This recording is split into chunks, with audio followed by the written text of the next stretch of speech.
Assalamualaikum warahmatullahi wabarakatuh. Perkenalkan, nama saya Rizky Dayanti dengan nomor NIM 10623008 dari kelas 4B Hukum Tata Negara Fakultas Syariah. Tujuan saya membuat video ini adalah untuk memenuhi tugas mata kuliah Politik Hukum dengan dosen Ibu Nilam Sukmawati SH.MH.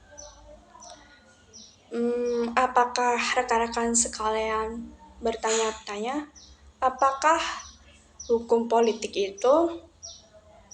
Kenapa hukum bisa berubah-ubah? Kadang terasa adil, kadang konversi, dan jawabannya ada satu konsep yang jarang dibahas.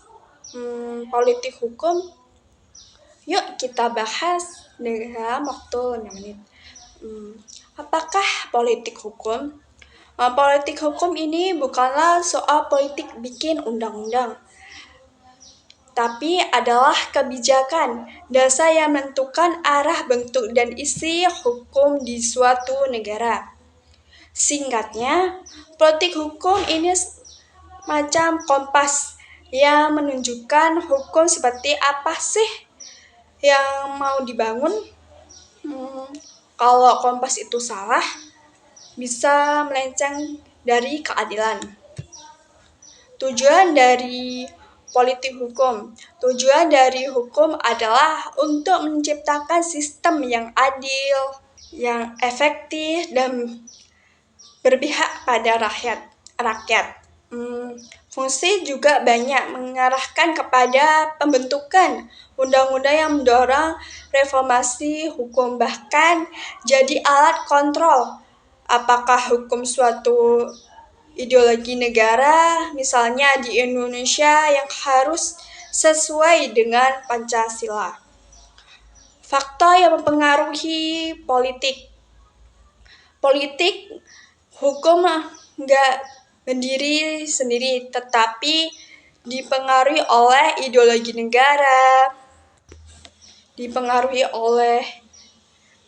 negara, tekanan di masyarakat sipil, perubahan dan perkembangan zaman dan teknologi sampai arus globalisasi. Contohnya, reformasi pada tahun 1998, saat itu rakyat menuntut perubahan besar. Hasilnya, lahirnya Mahkamah Konstitusi seperti KPK dan amandemen Undang-Undang 1945 untuk semua bagian dari perubahan politik hukum.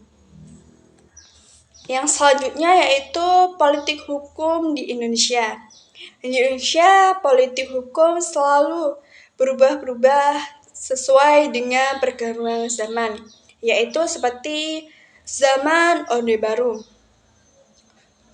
Politik hukum, otoritas hukum dipakai untuk mempertahankan kekuasaan, seperti zaman reformasi, yaitu lebih terbuka, demokrasi fokus pada pemberantasan korupsi dan HAM.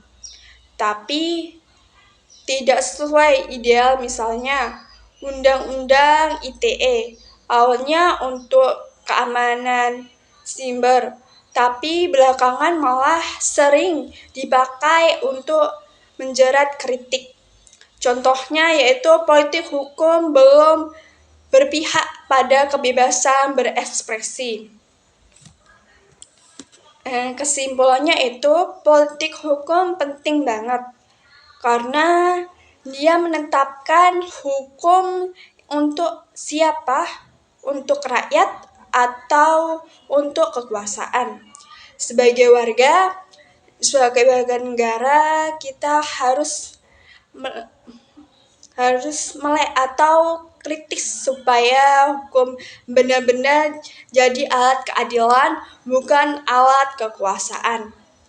Sekian yang bisa saya sampaikan. Kurang dan lebihnya saya mohon maaf.